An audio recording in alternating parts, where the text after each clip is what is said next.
dizer que o sobrenome define nada, não define. Mas o que aconteceu que você tem que entender, João Vitor? Que a Espanha expulsou. Portugal, digo eu, foi até mais inteligente. Dom Manuel, quando viu 100 mil judeus entrando da Espanha para Portugal, e ele confiscou os bens, confiscou não, pagava-se pedágio, e ele tinha impostos, né?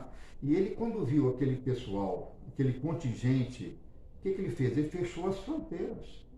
Então, daí que a Inquisição em Portugal, ela foi fechada, ela foi muito mais violenta em termos de tribunal da Inquisição do que a Espanha, não é? Porque ele ficou ali fechado, ele fechou.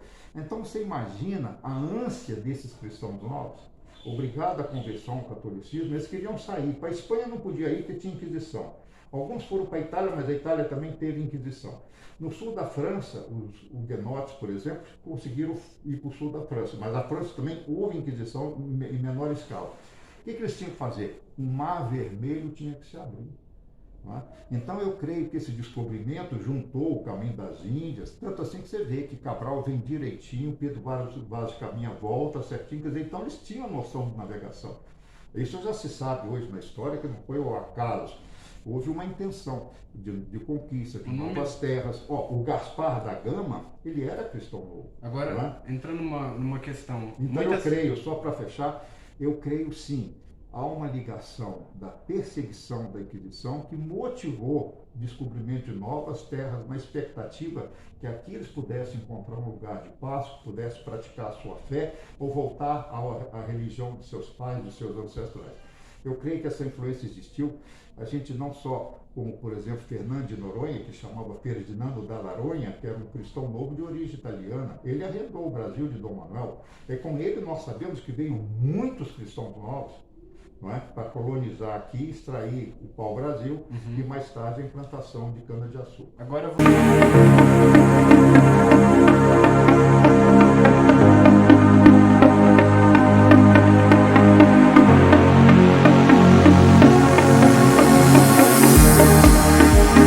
Voltando aqui, muitas coisas não são por acaso. Por exemplo, em 1527 o nome foi trocado para Brasil, que a gente sabe que vem do hebraico e que tem um metal que quando sai uma ferrugem vermelha tem uma etimologia muito parecida com a palavra Brasil. Isso procede? Não, eu não sei. Não sei te responder. Eles falam que seria o Brasilai. Que da palavra hebraico Brasilai sairia a palavra Brasil. Eu não sei, nunca pesquisei. Seria um motivo de pesquisar isso a fundo. Mas isso é o que você ouve aí, essa versão, essa vertente de falar que Brasil vem de Brasilai, uma palavra hebraica, mas eu não sei, eu não posso falar que o pau-brasil foi chamado isso devido à cor vermelha, tem alguma coisa ligada ao hebraico, eu não sei te informar. No caso do pau-brasil, que era um produto de exportação. Mas não sei te responder. Eu conheço essa vertente, mas não posso afirmar se é verdade. Agora, você quer dizer que muitos nomes brasileiros têm uma onomástica portuguesa. Sim. Sendo assim, muitos brasileiros vivem suas vidas cotidianas, vão para o trabalho todos os dias e não tem ideia de toda essa história, porque a gente está aqui neste momento depois de uma história muito grande, até saírem todos esses documentos. A gente passou o quê? Séculos e séculos de Inquisição, Holocausto, essa conversão, e a gente está aqui explicando no século XXI sobre essa questão da troca de nomes. Então muitos brasileiros têm nomes, né, que vêm dessa questão de conversão dos cristãos novos em Portugal. Por exemplo, você tem sobrenomes como Coelho, Souza, Miranda, Pinto, dentre outros sobrenomes. Esse negócio é o seguinte, eu vou te esclarecer a minha opinião, a minha pesquisa, tá? Eu pesquiso isso há 25 anos e o museu era um arquivo pessoal meu, uma coleção pessoal que eu tinha. Uma vez que eu trabalhei como engenheiro numa multinacional alemã, eu fazia Brasil-Alemã há 25 anos e voltava para Portugal, voltava para a Espanha e fui comprando livros, peças, arquivos, etc. Eu posso lhe falar o seguinte, o sobrenome os judeus sempre pegam sobrenomes da localidade que vive, tá certo? Então, por exemplo, eu que vivi na Alemanha, por exemplo, é muito comum você achar um nome, como por exemplo, o sobrenome, por exemplo, Goldenberg. é um nome bem judaico no Brasil. Se você Montanha falar Dourada. Goldenberg, por exemplo, Goldstein, é bem judaico hoje aqui. Mas na Alemanha, muitos Goldstein não são judeus. Eu mesmo conheci Goldstein, Rosenberg. que é pedra, exatamente. pedra dourada. Exatamente. Então, por exemplo, o Rosengaus, né, o nome. Eu perguntava, o senhor é judeu? Não, nunca fui. Mas o nome Rosengaus no Brasil é um nome bem judaico, né? Então, por exemplo, Lavinsky, Polanski, Charinsky, Levinsky são nomes poloneses, mas também são judeus, porque o judeu pega o nome da localidade. Então, assim, Cardoso, Pinto, Mendes, Franco, Miranda, são nomes bem comuns do judaísmo português. Agora, houve também a mudança de nome, mas foi em pequena escala, tá? Então, por exemplo, se você vai pegar um estudo mais profundo, tem nomes que foram mudados. Por exemplo, eu conheço o caso, por exemplo, do jeito tinha um nome Azulay. Era muito judaico. Ele mudava ou aportuguesava o nome dele. Isso houve também, a gente vê nos processos da Inquisição, a mudança de nome. Mas foram poucos. Então, se você vai, eu te dou uma prova. Aqui no nosso museu, nós temos a relação da ata dos 244 nomes que assinaram a ata da formação da primeira sinagoga brasileira em Recife, né, na época do domínio holandês. Aqueles nomes lá, você vai ver Franco, Miranda, Cardoso, Mendes, Pinto, eles eram judeus, eles não eram cristãos novos, então não mudaram o nome, eles simplesmente saíram de Portugal fugido, né, foram para a Holanda não tinha Inquisição, e eles mantiveram os seus nomes. Agora, alguns deles foram cristãos novos e voltaram ao judaísmo, mas ficaram com os seus sobrenomes, né? Então você vai ver na relação ali do museu, aqueles que assinaram a ata tinha Basilai, tinha nomes Azulay, tinha nomes bem judaicos, como Cohen, né? Mas tinha também os Cardoso, os Pereira também, que ali estava misturado. Então, a questão do sobrenome hoje, a grande verdade é que o judeu pega o sobrenome do local. Então, é muito difícil você pegar pelo sobrenome, você tentar fazer uma correlação. Por exemplo, bandeirantes como Raposo Tavares, que vem do Tav, né? E Alex, que é terra distante, porque o Tav... Sim, tem essas correlações. Eu te dou mais. Por exemplo, Cardoso vem de Kadosh. Isso tem em livro. Cardoso, inclusive, é um sobrenome de advogados, pessoas relacionadas à advocacia. Sim. Por exemplo, nós temos um livro no museu que mostra isso. Por exemplo, a evolução dos nomes. Por exemplo, esse Kadosh vem de Cardoso. O nome, por exemplo, que eu vou lhe dar, o nome Nunes vem de Nun. Esse não mudou nada, né? Nun, filho de Nun, Nunes, né?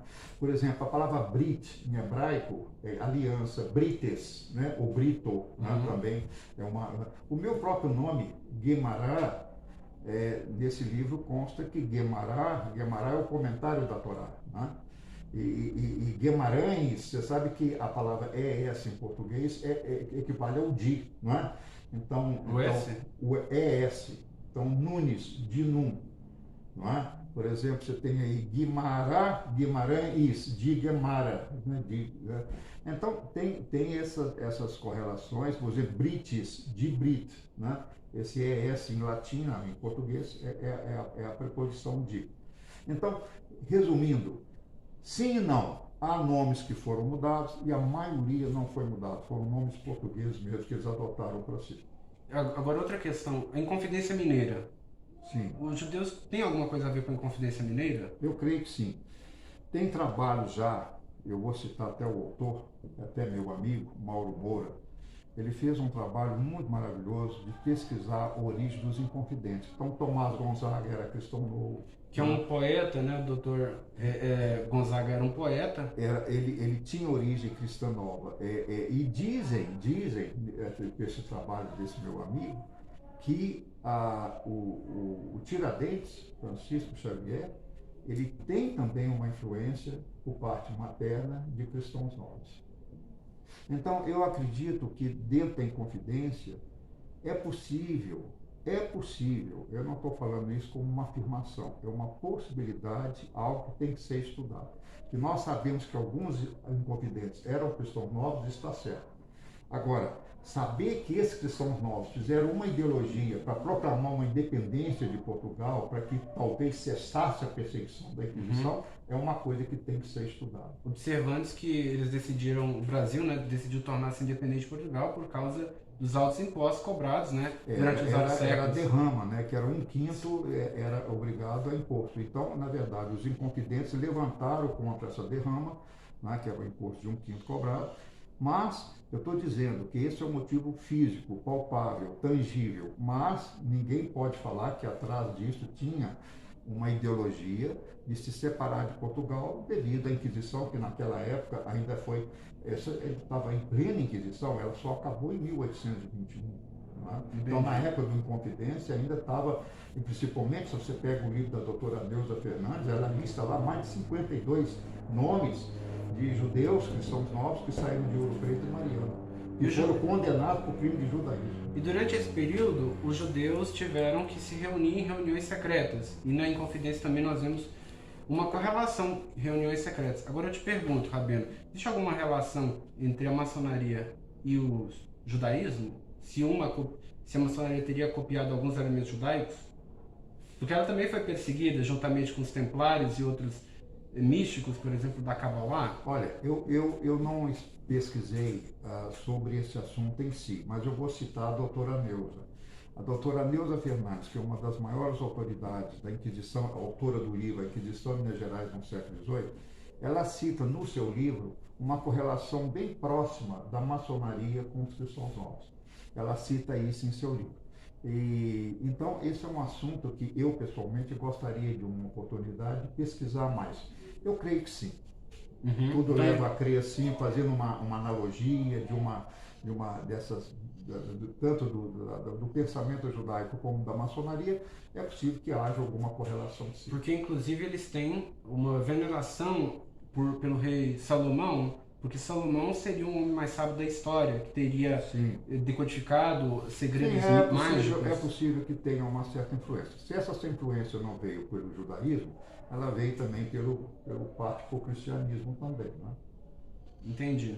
Então, dando um panorama geral disso, a gente falou de vários temas até chegar na contemporaneidade, no século XXI. Bom, este é o episódio de hoje, né? Que é o tema. De repente a gente pode até fazer um episódio mais profundo, né? Numa outra vez.